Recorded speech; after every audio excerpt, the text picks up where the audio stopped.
Morjes ja tervetuloa taas uuden retkeilyvideon pariin. Me ollaan tällä kertaa liikkeellä täällä Hämeen sydämessä Evon retkeilyalueella ja lähdetään viettämään ulkona aikaa, ihmetellään näitä talvisia metsämaisemia ja kokkaillaan jotakin sapuskaa ja yhden yön yli viivytään. Tervetuloa mukaan reissuun!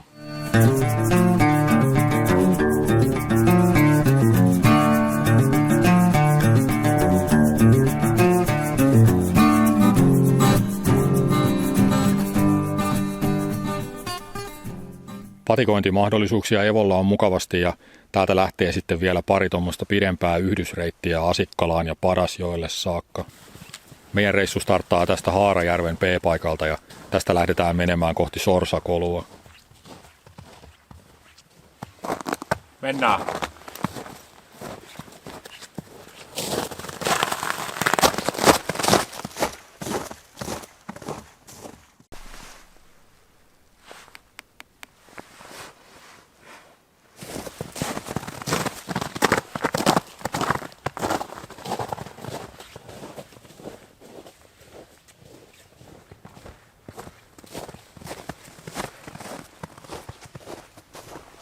Valoisa aika on tosi lyhyt, 5,5 tuntia, että mihinkään kovin pitkälle ei viitti nyt lähteä patikoimaan, että ehtii vähän tässä nautiskelemaan maisemistakin. Ja talvipäivän seisaus oli tuossa 5 päivää sitten ja päivä on pidentynyt 3,5 minuuttia siitä, että suunta on jo parempaan päin.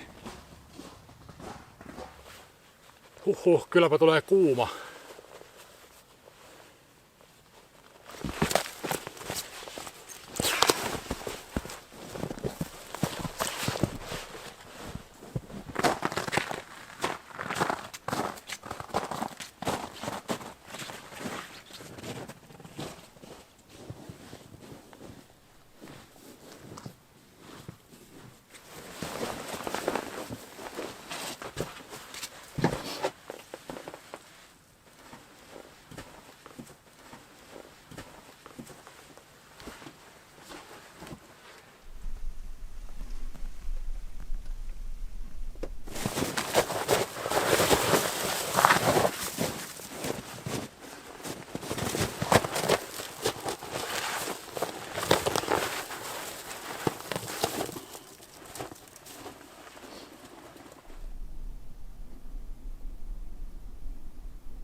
Komeita lohkareita kyllä ja hieno huurre pinnassa niissä.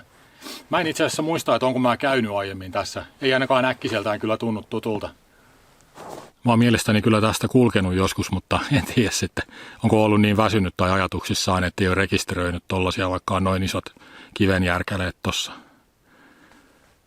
Tässä onkin hienoa metsää tässä matkalla, on korkeita puita ja tämmöistä isoa metsää, että oikein hyvä tunnelma tämmöisessä talvimetsässä.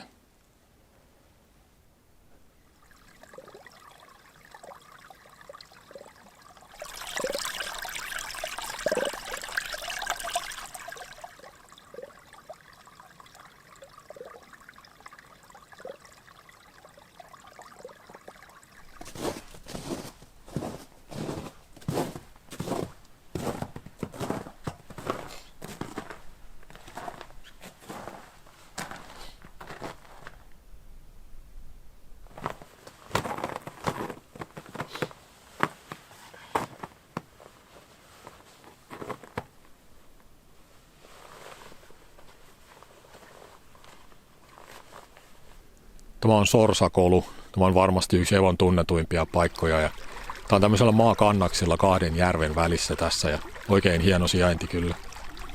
Tuohon on tehty laavuja. Se on tehty ihan tuommoisen siirtolohkareen viereen tuohon. Ja varmasti ollut hyvä idea silloin niin kuin suunnitteluhetkellä, mutta kyllä tuossa savu pyörii todella ikävästi, jos vähänkin tuulee, kun sekä toi lohkare että laavu tietenkin pyörittää tuulta ja savua tuossa.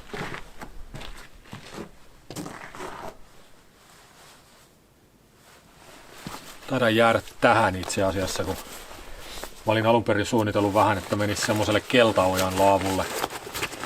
Tässä jo hämärä tulee ja eipä täällä ketään nyt ole. Vaikka onkin vilkas paikka yleensä tää Sorsakolu, painottuu niin paljon kesäaikaan noi retkeilyruuhkat, että eipä täällä tällä näillä ilmoilla kyllä paljon ihmisiä näin. Tai en nähnyt siis ketään tuossa tullessa. Tuossa on vähän hiillosta edelliseltä kävijältä vielä tuossa kiviringissä, niin taidan lisätä vähän puuta siihen. Jos keittelis vaikka kahvit.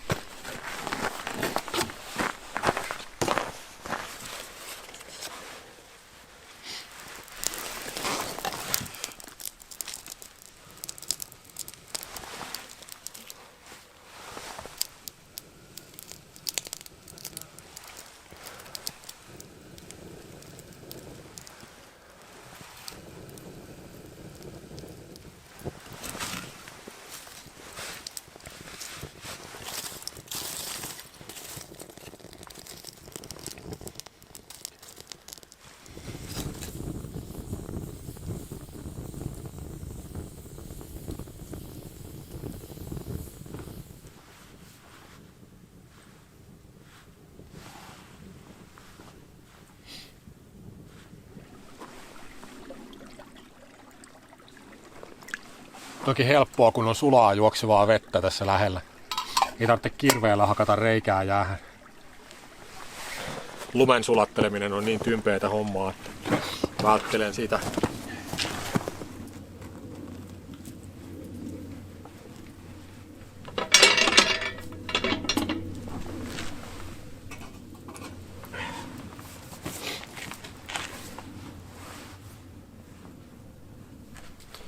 Mä teen yleensä sillä lailla tässä niin kuin talviretkeilyssä, että mä pysyn aika aktiivisena tässä, että jos mä nyt jämähdän tähän istumaan niin kuin pitkäksi aikaa, niin siinähän menee niin kuin keho lepotilaan ja lihakset lakkaa tuottamasta lämpöä ja sitten kohta on kylmä, että ei tommonen pieni tuli niin kuin pidä lämpöä missään nimessä, tai siis anna niin paljon sitä lämpöä, että sen varassa tässä pysyisi lämpimänä, että mulle on niin kuin tyyliksi ja tavaksi tullut semmonen, että mä vaan niin touhuan sitten kaikenlaista tai käveleskelen muuten vaan, että mä en niin pitkiä aikoja istu. Ja nytkin mä tulin aika hikisinä tuolta Taipaleelta, kun tuli yllättävän kuuma siinä kävellessä. Niin pysyin tässä liikkeellä jonkun aikaa niin sitten, että ehtii selkä vähän kuivattaa. Ja mulla on villavaatteet niin alla, että ei siinä mitään ongelmaa. Ne lämmittää kyllä kosteenakin, mutta mieluummin silti pysyy sen aikaa niin ainakin aktiivisena, että ne vähän kuivattaa. Ja sitten kun tässä tulee tietysti sillä, että tulien äärellä helposti niin kuin heti jämähtäisi siihen istumaan pitkäksi aikaa, niin mä aina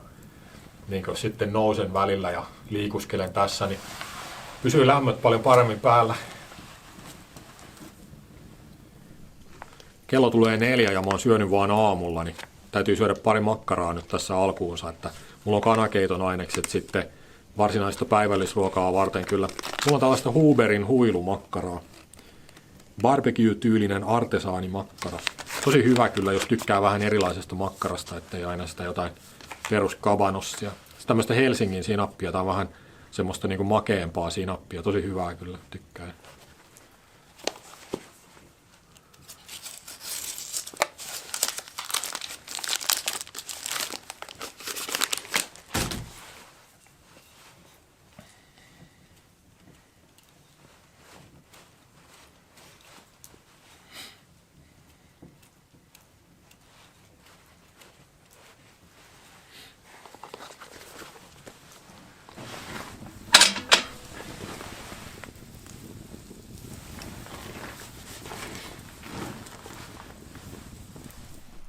Täällä nuo polkumerkit on tommosia heijastavia, niin kuin tuolla näkyy toi yksi. Ja tästä Sorsakolulta, kun lähtee joka suuntaan polkuja, niin aina kun tässä kääntyilee otsalamppu päässä, niin välähtää tuolla jossain pimeydessä. Ja mä reagoin jatkuvasti niihin, että tuleeko joku tai mikä se valo oli tai näin. Että aina semmoinen välähdys vaan niin kuin näkyy tuolla metsässä.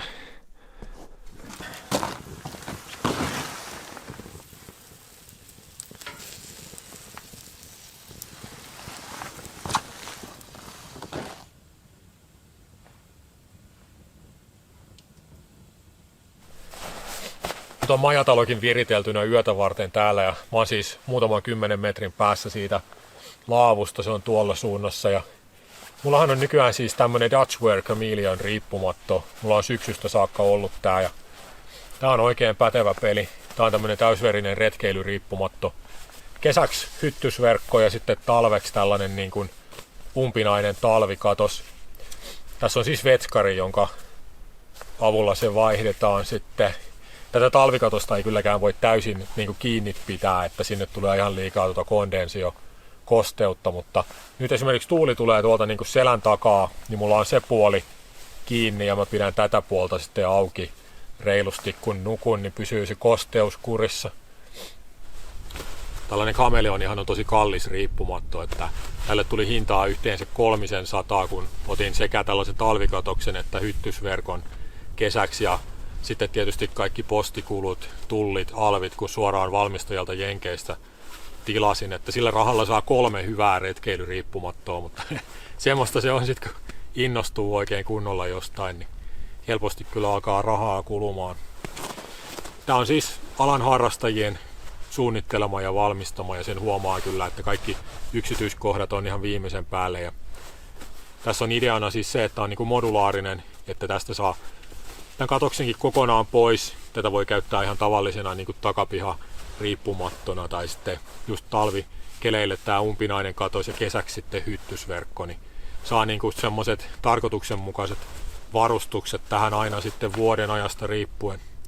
En ole kyllä katunut itse asiassa, että vaikka tämä oli kallis, niin ei ole kaduttanut. Ja tietysti mulla nyt tulee käyttöä tämmöisille niin paljon, että ei nää niinku käyttämättä jää, että se ei ole niinku ongelmana.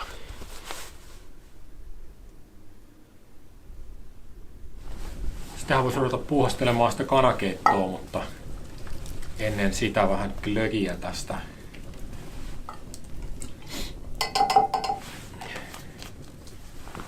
Ei ole kyllä vieläkään mikään niinku nälkä sillä lailla, että taidan tehdä aika pienen keiton vaan.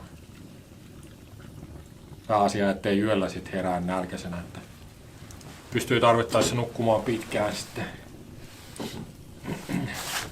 Eli tässä on keittojuureksia. Mä laitan näistä nyt ehkä puolet tosiaan, kun ei tässä ole mikään sillä lailla kovin nälkäinen olo. Sitten on tämmöistä kanafondia. Pitäisi olla vähän parempi vaihtoehto kuin kanaliemikuutio. En tiedä onko. Sitten tämmöistä paistisuikaletta, 200 grammaa. Maustamatonta koskenlaskijajuustoa, hyvä palanen tässä. Sitten ihan tämmöistä tavallista kuohukermaa. Mä en tiedä mitä mä niin ajattelin kaupassa, mutta tää on tämmönen 3,3 desin puteli, että mulla on aika lailla nyt tätä kermaa täällä. Että mulla on aamuksi sitten kyllä kananmunia, että voisi tehdä ihan munakasta sitten laittaa siihen tätä kermaa, mutta en mä silti 3 desiä taida tätä saada kyllä menemään.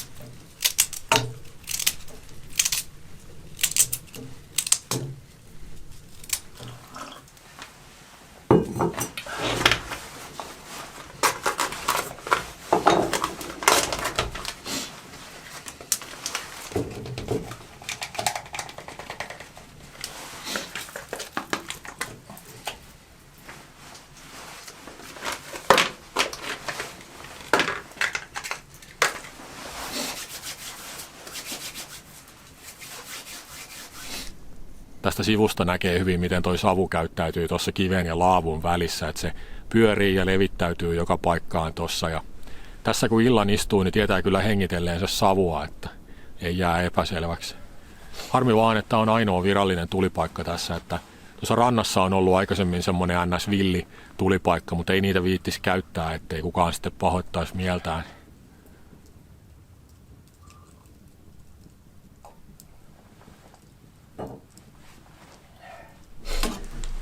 Tässä olisi tämä lopputuote nyt sitten. Näyttää tosi kermaiselta, mutta ei tässä loppujen lopuksi ole kermaa kovinkaan paljon. Että koskenlaskijajuustoa sitten vähän enemmän kyllä.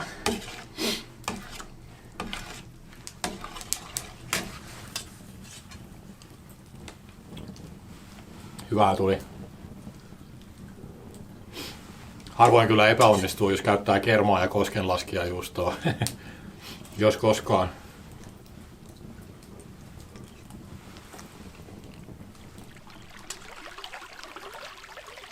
Seuraava päivä valkeeni yhtä harmaana ja sumuisena kuin edellinenkin ja puoli vuorokautta putkeen tuli semmoista jäätävää tihkua tasaisesti ja nyt kaikki on tommosen pienen jääkerroksen peitossa. Mä olin ajatellut näkeväni enemmän sitä aamuhämärää, mutta illalla ei oikein mennä uni tulla ensin silmään ja meni sitten myöhään aamulla nukkuessa, että nousin vasta 11 jälkeen ja oli sitten jo melkein keskipäivä. Sehän ei sinällään mitään haittaa, että mulla ei ole mikään kiire ja omassa aikataulussa saan täällä kulkea.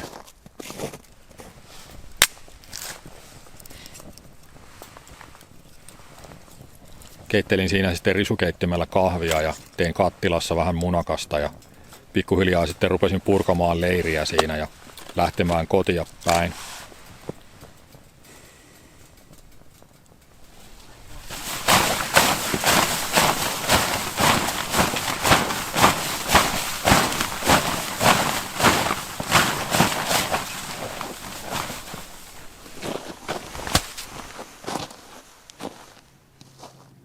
Ihan kohta on taas pimeätä. Tulispa nyt kunnolla lunta, kun mulla on ihan uudet metsäsukset siellä kotona varaston nurkassa odottamassa, että pääsis hiihtämään. Ja hirveä hinku olisi, mutta ei nyt ihan tämmöiselle 3 sentin hangelle kyllä vielä viittis suksilla lähteä. Tää on ollut hyvä pieni reissu, oikein virkistävää.